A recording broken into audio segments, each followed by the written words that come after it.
Nah, agama ini juga bisa menjadi jalan keluar terakhir pada level tertinggi dalam hal menghadapi masalah mental ya. Nah, jadi ada beberapa cara untuk mengatasi masalah mental ya. Nah, yang pertama adalah isolation. Jadi tahap ini adalah membuang pikiran-pikiran negatif, pikiran-pikiran yang destruktif yang membuat kita berputus asa. Kita hilangkan, kita lupakan, kita jauhkan pikiran-pikiran tersebut dari alam sadar kita.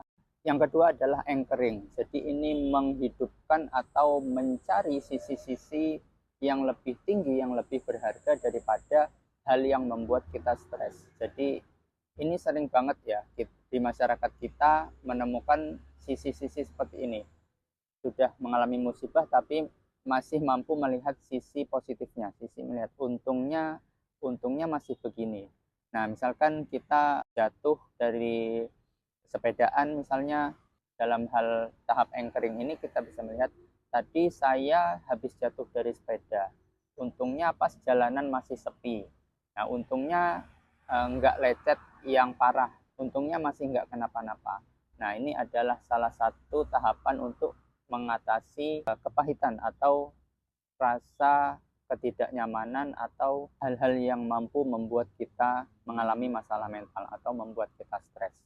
Tahap yang ketiga adalah distraction. Jadi mengalihkan perhatian dari hal atau permasalahan yang membuat kita stres. Jadi bermacam-macam bentuknya kita bisa mengalihkan perhatian dengan cara berolahraga, misalnya kita sepedaan, atau misalkan kita nonton Netflix, atau kita ke bioskop, atau kita main game, dan lain sebagainya.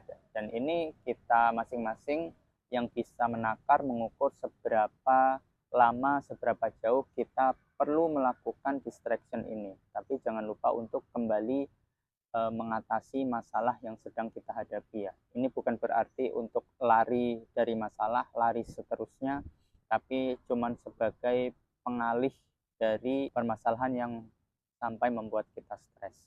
Yang keempat adalah sublimation. Jadi ini memanfaatkan rasa sakit untuk melakukan hal-hal yang kreatif atau produktif. Jadi hal-hal yang sudah bikin kita stres, yang sudah menekan kita itu dijadikan bahan bakar supaya kita bisa melakukan hal produktif. Jadi kita memanfaatkan rasa stres, rasa tertekan kita untuk bisa dibilang menghasilkan karya atau sesuatu yang kreatif, sesuatu yang produktif. Nah, contoh mudahnya seperti ini. Misalkan kita pernah mengalami masa-masa skripsi yang lumayan lama, lumayan sulit bagi kita. Nah, urusan skripsi yang sampai membuat kita begitu tertekan, begitu stres itu di kemudian hari kita alihkan menjadi cerita pengalaman ke dalam bentuk tulisan misalnya, atau mungkin bahkan kita jadikan sebuah novel atau cerpen. Nah, itu adalah bentuk dari sublimasi ya. Nah, contoh lainnya adalah misalkan seseorang pernah mengalami kisah asmara yang enggak mulus-mulus kepahitan atau rasa tertekan dari masalah asmara itu bisa dialihkan, bisa menjadi bahan untuk hadirnya sebuah cerita, sebuah novel, atau kalau dia seorang penyuka musik bisa menjadikan ceritanya itu sebagai bahan bikin lagu. Cara yang kelima adalah find meaning. Jadi tahapan berupa kontemplasi, berupa muhasabah, introspeksi, kita mencoba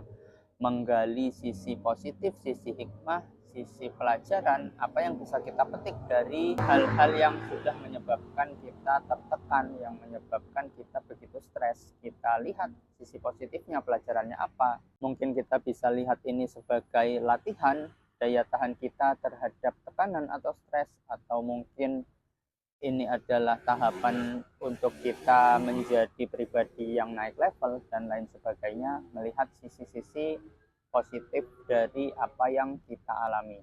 Di level puncak untuk mengatasi masalah mental adalah leap of faith. Jadi ini tahapan untuk kembali kepada agama ya. Jadi sebagaimana kita tahu, agama itu mengajarkan kita untuk menerima situasi, mengajarkan kita untuk bersabar, tidak mudah putus asa, untuk tetap berharap kepada yang kuasa, untuk tetap tidak berhenti mencoba, untuk tetap optimis, agama punya berbagai ajaran, berbagai konsep yang kalau kita pelajari dan kita praktekkan pada waktu, pada situasi, kondisi yang tepat, secara bijaksana, nah maka agama ini akan mampu membantu kita keluar dari masalah kesehatan mental, dari masalah stres atau tekanan yang tengah kita hadapi.